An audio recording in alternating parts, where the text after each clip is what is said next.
Okay, we got three guys, Brandon, Parker, and Blair. Talking sports too clean, bringing heat on the air. Yeah, they're moving with purpose, not for fame. Yeah, why they changed the culture of the game.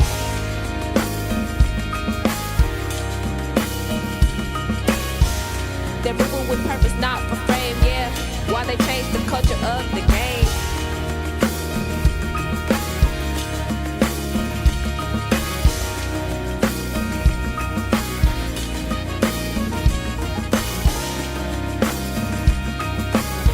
Why they changed the culture of the game.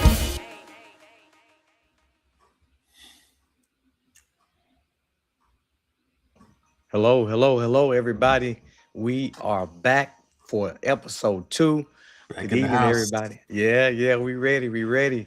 And welcome to the Culture of the Game, our takes beyond the tape, where we go beyond the scoreboard and talk about what really drives winning. Listen, I'm Joseph Parker. We have my man B. Brandon Jackson here.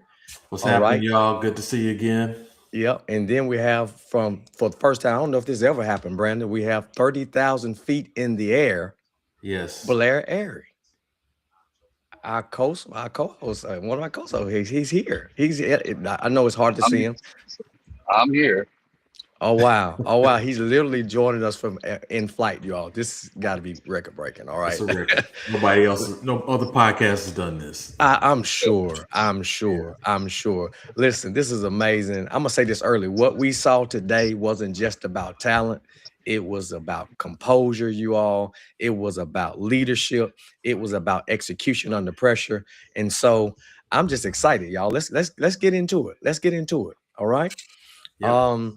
March has already shown us that it isn't about talent. It's about handling the moment. And I'm going to say that the biggest moment, I guess we can say right now, is probably, what is it, Lehigh? Is that'll be the biggest moment?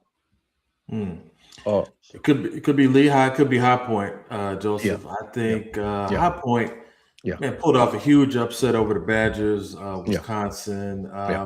Wisconsin had a good Big Ten tournament, so I thought that they would be ready to play. But High Point, and the crazy thing about that game, man, was the player with the winning shot, Chase Johnston. Mm-hmm. Can you believe that is the first 2-point shot he has made this entire year? Wow. This entire year. So obviously he's a gunner, he's a 3-point shooter, shoots 48% from 3-point land, but he cherry picked on that play, made a layup, and that was the game winner. So congrats to High Point. Great win for them. We saw near upset Parker and Blair with Duke. Look, Siena, coached by Jerry McNamara. I don't know if you guys remember him, but he was on that Syracuse championship team with Carmelo. Yeah. And man, they gave Duke the blues. Yeah. What do you think about that, Blair? I mean, guys almost lost. Blue Devils. Yeah, I wasn't really all that happy. I'm trying to keep it down, those sort of folks around me. I'm on my way to DC, so my kid here, she left. All right. Playing soccer. The truth of the matter is, Brandon, I think Blair got a case of the Duke flu. It's called the Duke flu. Because I'm telling you, I was chomping at the bit when I was in a meeting at work. When I got back on and I saw it, I could not believe that everything I was seeing, about Duke, almost they were on the ropes. I mean, for the majority of the game, I believe. So, Blair, I was just waiting. To jump on that. Yeah. I'm telling you, I was literally waiting on that to jump on that. So let me ask you, as far as the upset, the main upset today that happened, I want to ask you, do you think it was about how the team handled pressure or what? Because let me jump in first and say this. I think that it looked like they literally handled pressure well. They were composed in the moment. It looked like they were ready. It looked like they honestly, I believe he got out-coached, if you want to ask me. I really do. Well, it's what we talked about the first episode with talent versus culture. Yeah. I mean, we know there's a talent difference between Duke and Siena, Yeah. even with High Point in Wisconsin. But Yeah. do you have the culture to follow the game plan? Do you have the culture to come out and not be scared and be ready to play? Because I think a lot of times if you start strong against these higher seeded teams, Yeah. you put them under pressure. Yeah. And when they're under pressure, it's a neutral court. A lot of times the crowd will start rooting for the upset. It could get pretty tight, man. It could, cause teams to maybe act out of character and do things they can't do. Yeah. Clearly, Wisconsin just couldn't get a stop. Defensively, Yeah. they just could not hold back High Point. Yeah. And I think, pressure definitely affects teams.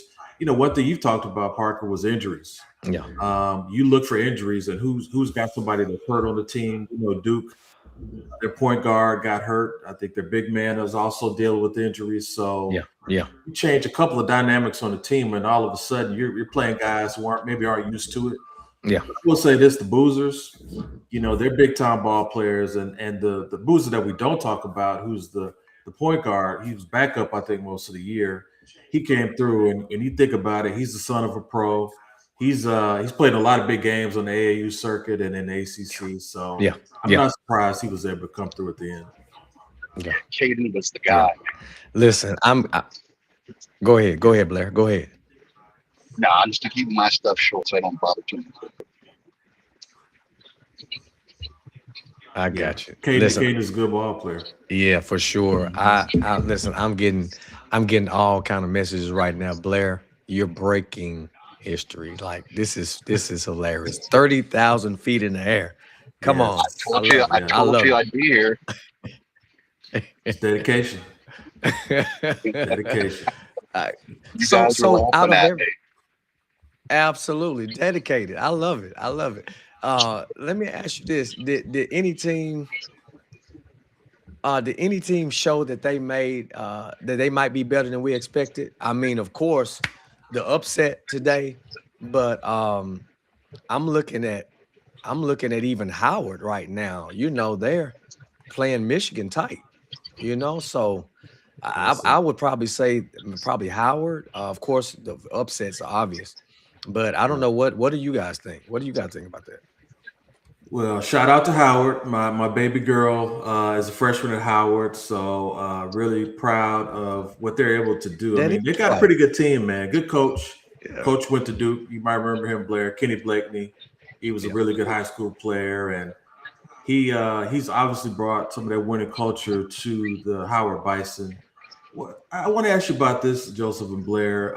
TCU pulled off a win over Ohio State. I wouldn't say that's a big upset, but yeah. What do y'all think about Ohio State? Because we know they're one of the biggest schools in the country, outstanding football program. Yeah. They've had basketball tradition. They've won championships in the 60s. John Havlicek. You remember Jimmy Jackson was a great baller in the 90s. Jimmy J. And of course, a guy who was a Grizzly for a long time, Mike Conley. Went there, but they just can't seem to get over the hump as a big program. Like, why do y'all think that is? I personally think, Brandon, that's first of all, it's great. I think that they're football dominated, man. And quite possibly they may not be pouring into the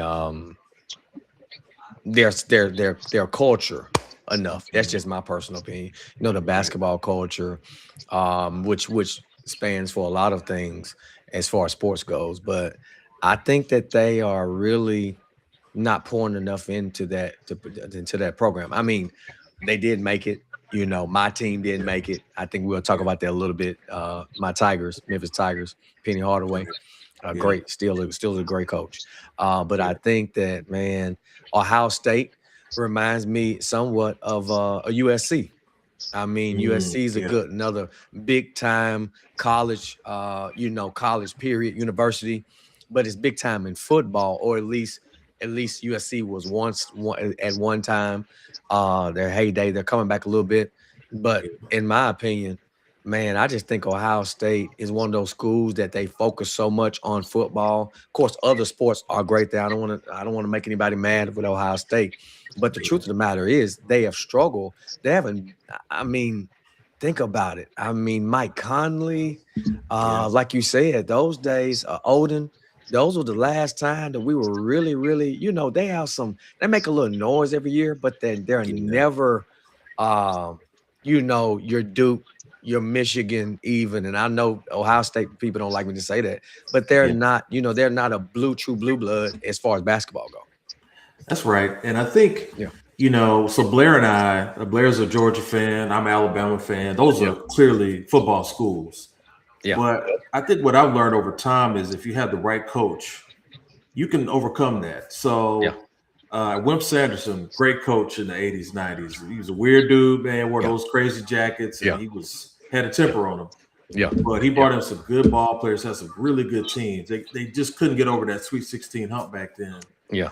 But, Georgia, we said, I think Hugh Durham was the coach back in the day, Blair.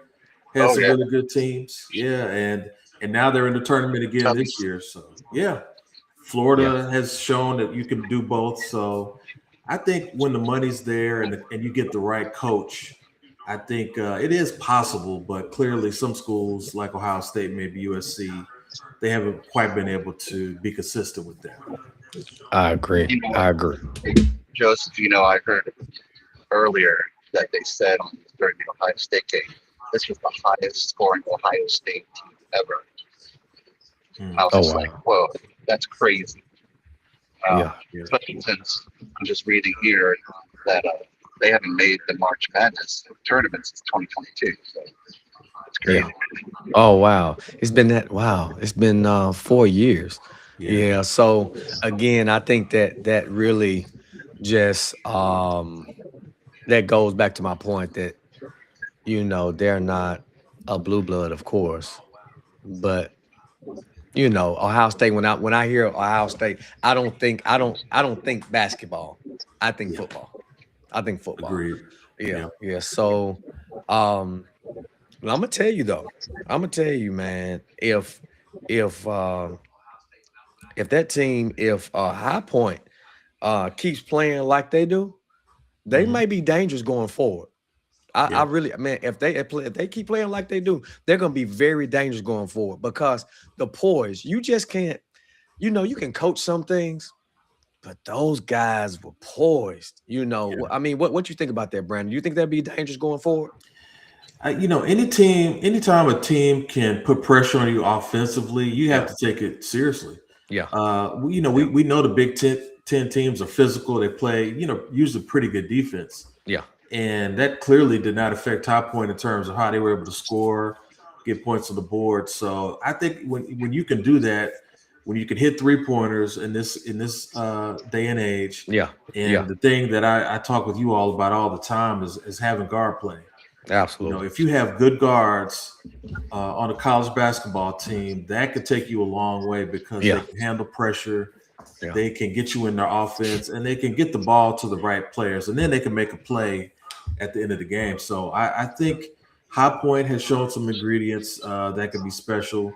Shout out to Nebraska. Talking about football schools again. Yeah. Clearly, this team had never won an NCAA tournament game, which is hard to believe. I mean, that's right. You can look up into winning a game and when you're that big of a school, but Fred Hoiberg, that was one of the shocking. We remember him.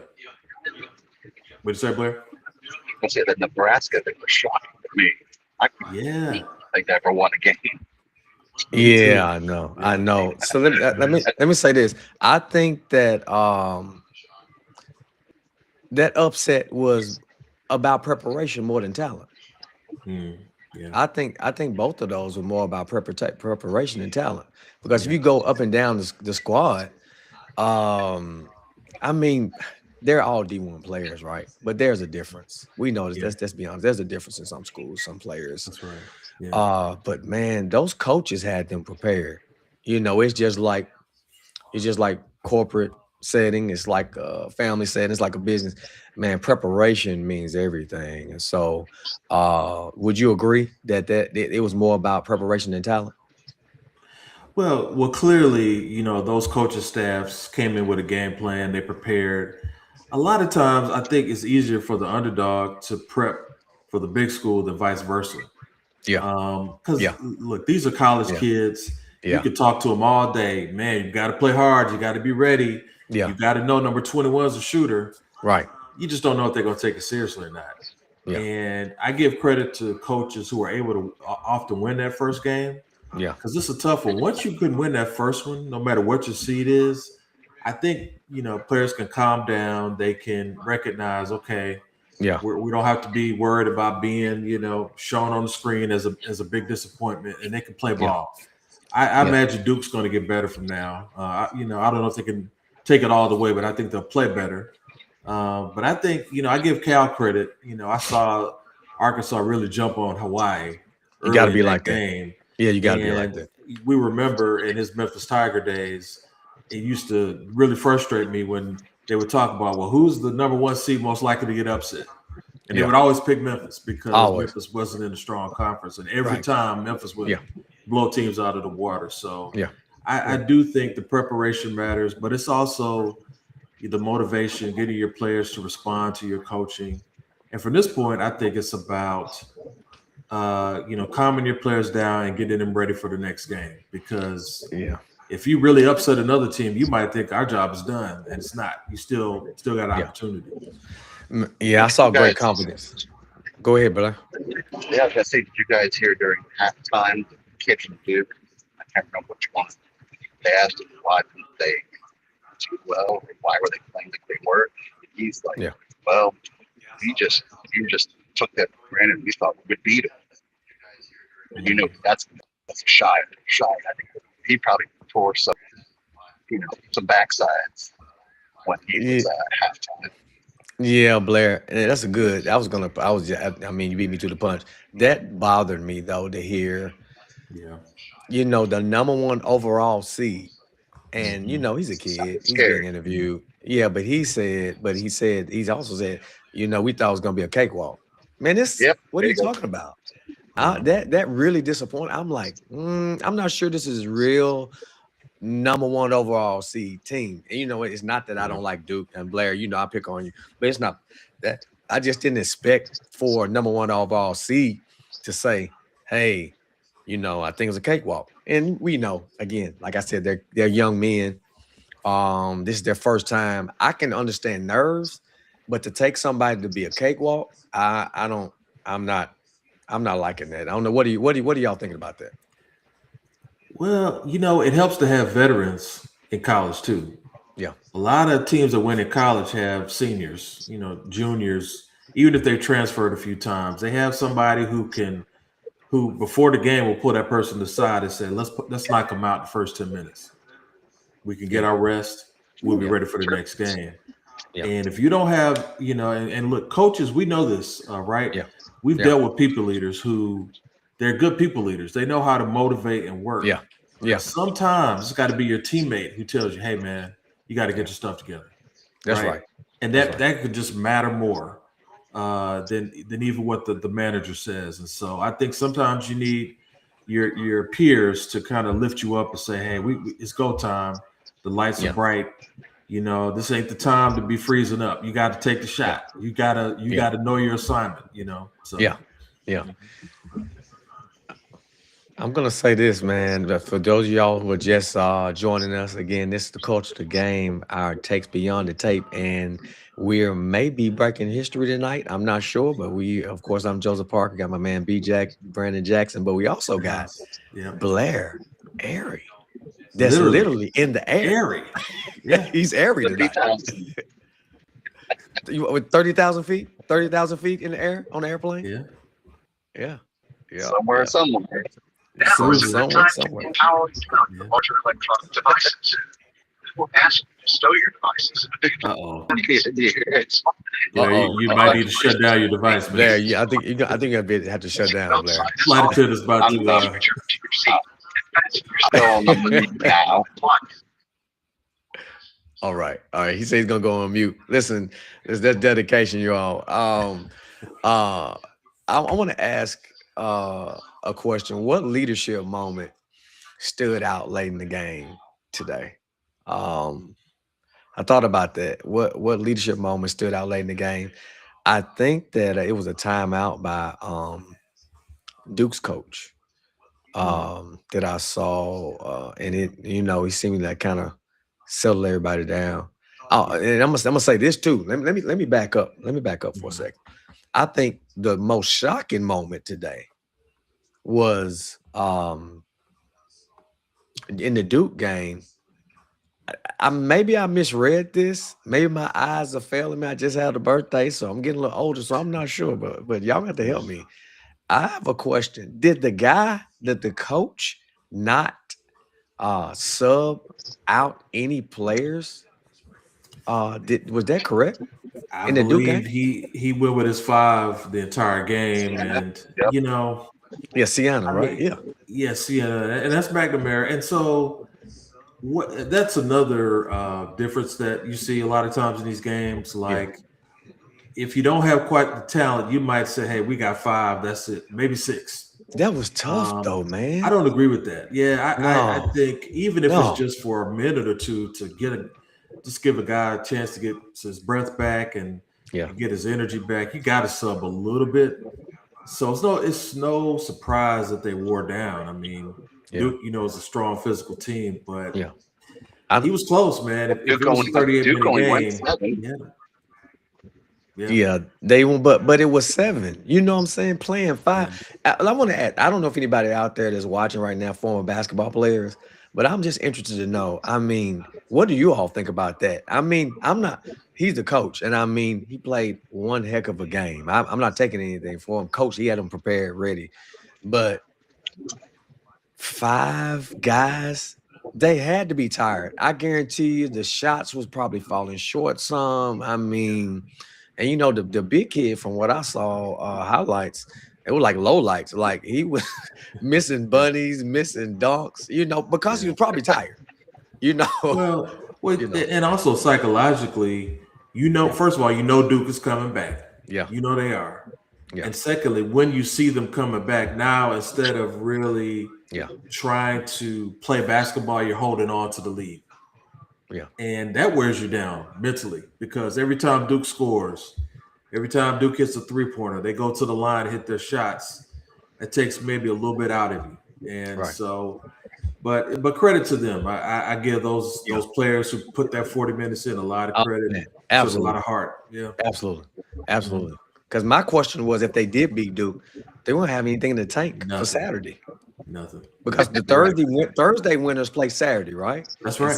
Friday's winners play Sunday. And, man, they won't have anything left in the tank. So I don't know. I think that was a questionable move, but hey, hats off to him, like you said, Brandon, for sure. Yeah. For sure.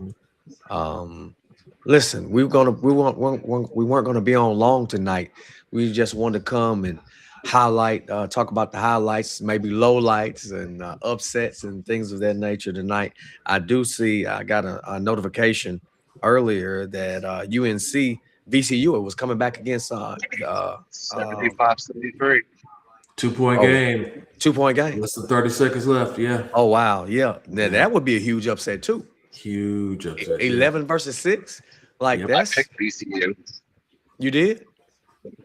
UNC, please win. Please win. I can't take it. I like the Tar Heels, but their best guy's out, man. He's been hurt for a month or so. Is he? Yeah, he's a guard. Point scorer. Caleb, no, he's big. He's a 6'8", 6'9" big. Heck of a player. Caleb Wilson. And without him, they don't really have that go-to guy, so they're hanging on by a thread, but we'll see what happens. That's a major issue, man.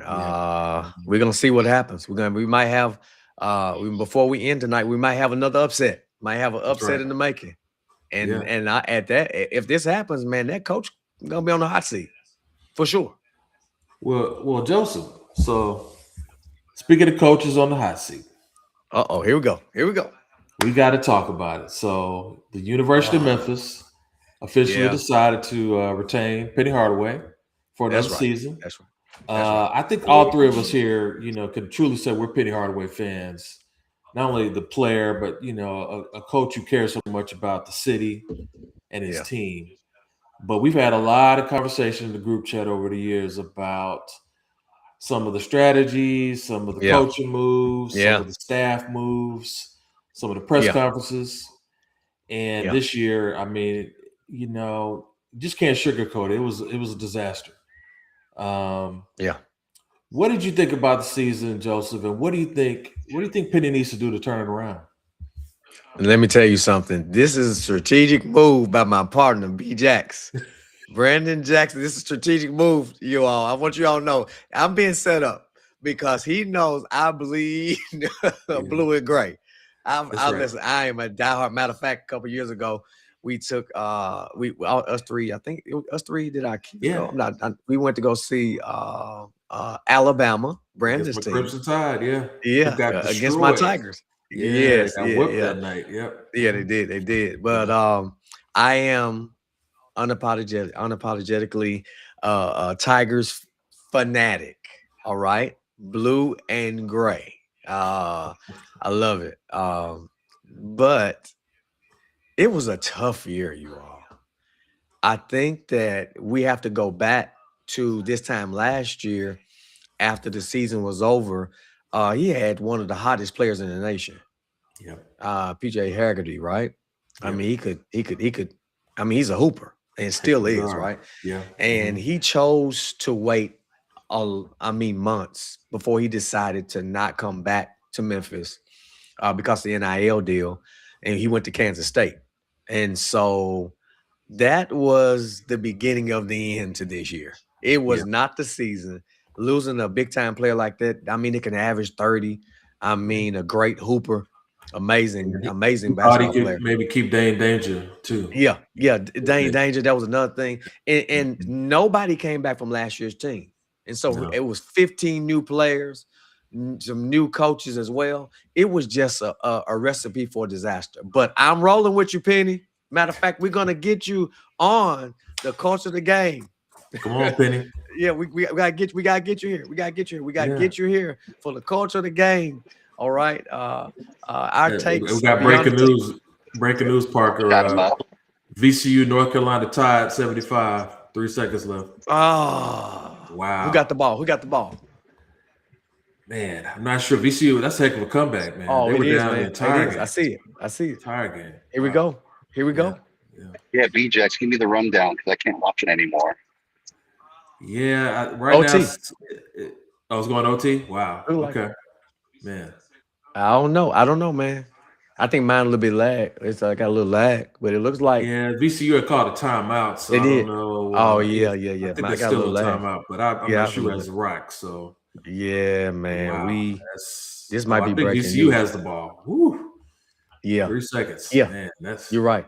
VCU. Hubert Davis. They don't. Tar Heels, they like him, but I don't know if they love him. So he doesn't need to lose this game. So it's the same thing. He's a former Tar Heel, right? Yeah. Right. And same thing like Penny, beloved son of the program, of the city. I mean, Penny has meant a lot to our city, right? To Memphis.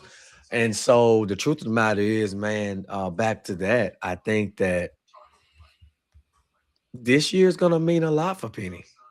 To be honest, I believe, this is not any insider news, anything like that. I just think it's because, I mean, I'm not going to say they made him, but it's very interesting. No coaches. I mean, I think 3 assistant coaches are now gone. The trainer's gone. The strength coach is gone. Like, that's right. Yeah. I mean, the popcorn guy may be gone. That's right. Right. Look, popcorn guys out of here. So, Yeah. So, and he needs to hire Shabazz. Oh, he's getting the plug for Shabazz. Okay. My guy. He's worked with some guys in the program, but who knows what Penny's going to do. Joseph mentioned to me that there's a chance he's looking at Tony Matlock, who's Alabama State. I saw that last night. Coach, and I grew up in Montgomery. Grew up as an Alabama State fan. Matlock has done a good job. So it'll be interesting to see what he would decide to do there. But I think. Oh man! Oh my god! Oh my! What happened to Joseph? What happened? Hey, They stole the ball from VCU. North Carolina guy got a shot at it at the 3-point line and missed it, man. Man. It was a bad pass, bad inbound pass. And dude Wow. had a good look, but just Yeah. nerves, man, overshot. Couldn't knock OT. it down. Golly, this is another man. It could be another upset tonight. Got a Could day be one another classic upset. going on. Yeah. Yeah. I mean, wouldn't it have been something? What would happen on Tobacco? They call it Tobacco Road, right? Tobacco you got Road. Durham, Woo. and you got Duke and North Carolina Tobacco Road. What would have happened if NC both State also. Yeah. They lost last second too. Yeah. To Texas, right? To Texas. To Texas, yeah. But what would have happened if they would have won, man? I mean, if both of them would have lost today, that'd been crazy. Well, I mean, look, we know North Carolina's a basketball crazy state, and those are two very proud, strong blue bloods. So it wouldn't feel right, honestly, if they were out of the tournament. I'm kind of glad, in a weird way, and I may never say this again. I'm kind of glad Duke's still in there, but Tar Heels, I want to see them win. I've always loved the Tar Heels, honestly. Michael Jeffrey Jordan. Of course, Michael Jordan. But, you know, the earliest I can remember of their teams actually had Kenny the Jet. Oh, Kenny the Jet. Well, Jordan was on that team, right? Maybe for a year. I think they played together for a year together. But I 1 year. remember them, Kenny the Jet was the star. Yeah, Blair said 1 year. More mid 85, 86, I guess. But, because, man, they were stacked, man. They had always. They had James Worthy. I mean, Sam Perkins. Sam Perkins. And Michael Jordan. Coach Dean Smith, the dean of them all, you all. The dean of them all. Yeah. Great coach, great man. Great coach. He was, one of the first coaches, I think, to integrate the ACC. Absolutely. So he and the relationship he had with his players was special. So a lot of respect for Dean Smith and his accomplishments. And so that goes back to what I was saying about Penny. I hope it's like a lot of those guys, man, they had it rough at first. Man, they was ready to run Coach K out of the city, for what I understand. Blair knows that, yeah. Right. And so, this with Penny, man, he's had some good seasons. Yeah. I mean, he had a great team with Wiseman the year of the COVID year, right? Yeah. When he was declared ineligible, but man, he had a squad. He had a squad. Yeah. It's funny, like even what I'll say about that squad, what I remember. Yeah. Because that was a team we saw, I believe. Yeah, we did see that team. Yeah. Alabama. Yeah. And I thought he really had a stacked team. So you guys might remember he had a couple of Memphis point guards. Yeah. Little guys, but they were good players. Alex Lomax, Tyler Harris. Yeah. You had, you recruited Jalen Duren, and I mean, I don't think we even knew what kind of special talent he was, but you had Wiseman. Yeah. You had the other kid from East on Malcolm Dandridge on that team, I believe. Oh, yeah. Yeah, Dandridge. It felt like really strong team, but you might remember he brought in Amani Bates, I believe. Yeah, he did. Right before the season started. Yeah. And made him the point guard. Yeah, and man. I think that affected the chemistry of the team, So that team, they played a really good Gonzaga team down to the wire, but I really think it could have been higher seeded if they had a little better chemistry during the year. Yeah. I agree. Listen, it has been a great episode 2. B-Jax, what's that logo you have on? So I'm a proud Morehouse alum, man. So I wear a lot of their stuff because I can afford it now. A long time I couldn't, be honest with you. But my son goes there. So I'm proud to rep the school. And by the way, Morehouse won the SIAC conference. All right. Okay. Which, Lemoyne Owen and Tuskegee and Savannah State. A lot of good schools there. So this is D2. They made the tournament and they got whooped by the number 1 seed, but that's okay. I'm proud of the school, but that's who this is. Yeah. Hey, good stuff, man. Great school, put out great men, great people, great leaders, man. Good stuff. Such as yourself, my man, B-Jax. I'm also representing my own brand. No fear, yes faith. No fear, yes faith. So so we're going to be a corporate sponsor as well. So and Blair, we're not sure what Blair's representing. You had a Mariners cap. No, a Marlins cap. Marlins cap. He did. Okay. All right. Yes. Are they still drawing attendance, Blair? Let's not get into that. Less than 10,000. Listen, I will never forget. And Blair, you might remember this. I'm a Braves fan, you all. And Levon Hernandez one time maybe struck out 15, 16 guys. Wow. And he was a good pitcher, but it wasn't because he was good. Yeah. It was because the umpire, I think, was so hot and tired that he called every pitch a strike in that game, which was ridiculous. But yeah, a little salty about that, but that's all right. A little salty. Listen, before we go today, guys, we'd like to end with final whistle. The final whistle tonight is we're gonna share, if we can, what leadership lesson did we learn from today's tournament games. I'll start. I believe, and I jotted this down earlier, that leadership is revealed under pressure, not comfort, is what I've jotted down. Leadership is revealed under pressure, not comfort.